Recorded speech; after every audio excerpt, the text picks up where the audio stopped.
The game is played from a first-person perspective, and each level involves exploring an environment, avoiding or eliminating minor enemies while closing in on a specific target. Emily and Corvo have different weapons and supernatural powers available to them, allowing for many ways to engage with enemies and move around the maps. The choices the player makes will alter the game world and the actions of other characters, a more destructive playstyle raising the level of chaos. For those seeking a challenge and a sense of self-righteousness, stealth and devious means can be used to discredit targets without killing them. The game is single player only. Dishonored 2's stealthy, hooded protagonists are reminiscent of the Assassin's Creed series, but the first-person perspective, combat using weapons and supernatural powers, and dank steampunk environments feel closer to the Bioshock games. In the UK and Europe, PEGI rates Dishonored 2 as PEGI 18, suitable for adults only, due to depictions of gross violence towards humans, violence against multiple innocents and the defenceless, and sexual expletives. The game's rating authority expands on its PEGI details by saying that, as the player, you can kill enemies by decapitation, dismemberment or blowing them up, and the vast majority of violence is paired with strong blood and gore.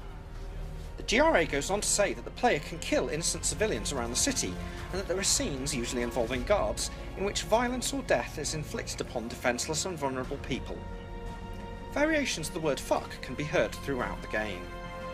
15 years after the events of the first game, Dishonored 2 sees Empress Emily Kaldwin usurped, and the player takes the role of either Emily or her father Corvo on a quest to regain her throne. While the game opens and ends in the first game's city of Dunwall, the majority of the game is set in Karnaca, a coastal city with a Mediterranean feel and more diverse population. As with Dunwall in the first game, Karnaca has a rich and complex history reflected around the environment, and learning this history from documents, posters and so on deepens the game's story. As in the first game, the player is offered supernatural powers by a mysterious figure called the Outsider, and Emily and Corvo have different power sets reflecting their experience and personality. However, the player can choose to reject the Outsider altogether and take the challenging path of completing the game without powers. Arcane Studios is a developer based in Lyon, France and Austin, Texas, which worked on the first Dishonored game and is responsible for a forthcoming reboot of the Prey series of first-person shooting games.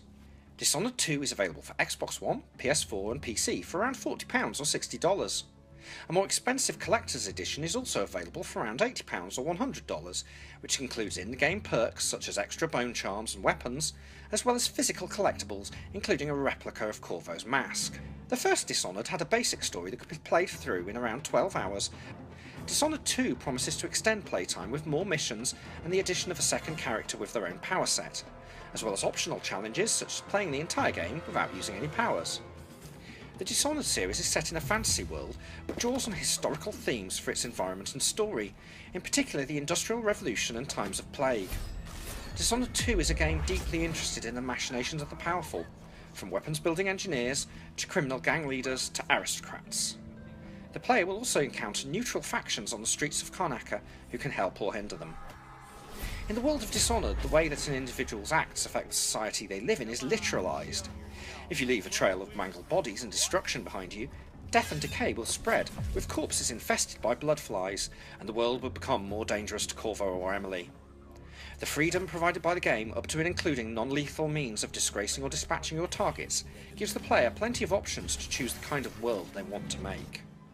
Key to the first Dishonored's appeal was the ability to approach an objective multiple ways using the different weapons and powers at your disposal. By adding Emily as a second playable character, the sequel doubles the opportunities for inventive play. This flexibility leads to great empowerment, with the player able to teleport behind an enemy and stab them in the neck, or set a trap then throw them into it, or create a domino link between three guards so that when Emily shoots one the other two die as well. The possibilities aren't endless, but there are a lot of them, and even if you don't play with all the toys available, you're bound to find some you really like using. All those powers would be of little interest if there wasn't an intriguing world to interact with, and Dishonored 2's Karnaca is as gorgeously stylised as Dunwall was in the previous game. Missions take the player to clockwork mansions with shifting walls and spindly robotic sentries, the wind-blown dust district, and beyond.